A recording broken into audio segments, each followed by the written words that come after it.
Tea culture has a long and rich history in different parts of the world. Some examples of tea drinking culture are in the country of China. Tea has been a part of Chinese culture for over 4,000 years. China has many types of tea, including green tea, black tea, and oolong tea. Whereas in Japan, tea culture is known as chanoyu or sado. Japan has very formal and ritualistic tea ceremony activities. Japanese green tea, known as matcha, is used in this ceremony. In Indonesia, tea entered the country in 1684 in the form of tea beans from Japan brought by Andreas Klyer, a German national. At first, tea plants were grown as ornamental plants in Batavia. In the 18th century, tea processing factories were established and supported by the VOC.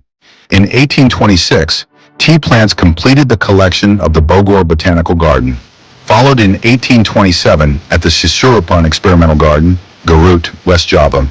From here, large-scale tea cultivation was attempted in Wanayasa, Purwakarta, and the slopes of Mount Raung, Banyuwangi. Tea has become an integral part of Indonesian culture. Tea drinking is a daily habit in many households and is often part of social and traditional events. Tea is often served with light meals, such as traditional cakes or regional snacks.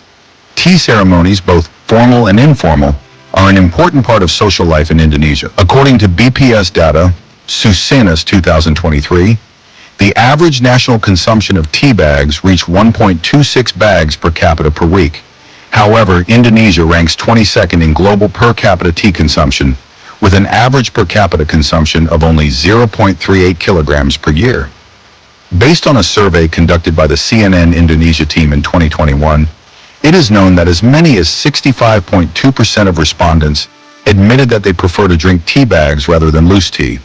Some people prefer tea bags because they are easy to make and do not produce pulp when drinking them.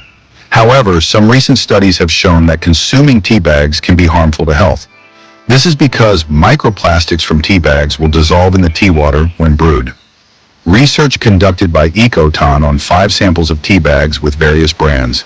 The results showed that all 5 samples were positive for microplastics when brewed with hot water at 95 degrees Celsius. Tea bags can release microplastics into tea due to the heating process. The composition of the plastic type affects the plastic's resistance to external factors such as heat, UV light, and friction, which in turn affects how easily the plastic breaks down into microplastics. The presence of microplastics dissolved in tea water will be harmful to the body if consumed frequently. Microplastics are foreign particles to the body, and when they enter the body, they can have negative health effects, causing inflammation, hormone disruption, and even cancer. When microplastics enter the body, these tiny particles can be absorbed in the digestive tract and enter the bloodstream. From there, they can spread to various organs such as the muscles, liver, kidneys, heart, and even the brain. Due to their non-biodegradable nature, microplastics tend to stay in the body and accumulate over time. Bioaccumulation. The presence of microplastics in the body can trigger various negative effects, such as inflammation, oxidative stress, and cell damage.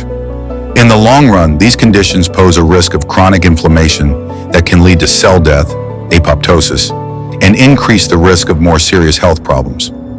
Therefore, to overcome this problem, we have the idea of pineapple leaf fiber tea bags that can be used as an alternative packaging for tea bags. Pineapple leaf fiber tea bags have the shape of tea bags in general. However, it does not use nylon or polyethylene terephthalate, PET, plastic polymers. Thus, pineapple leaf fiber tea bags are safer to use because they are made from natural polymers. This innovation can help people who have the habit of drinking practical tea bags. People can enjoy the health benefits of drinking tea without having to worry about microplastic contamination from tea bags. This innovation also contributes to the fulfillment of Sustainable Development Goals Point 3 on good health and well-being. That is by ensuring a healthy life and improving well-being for all people, regardless of age.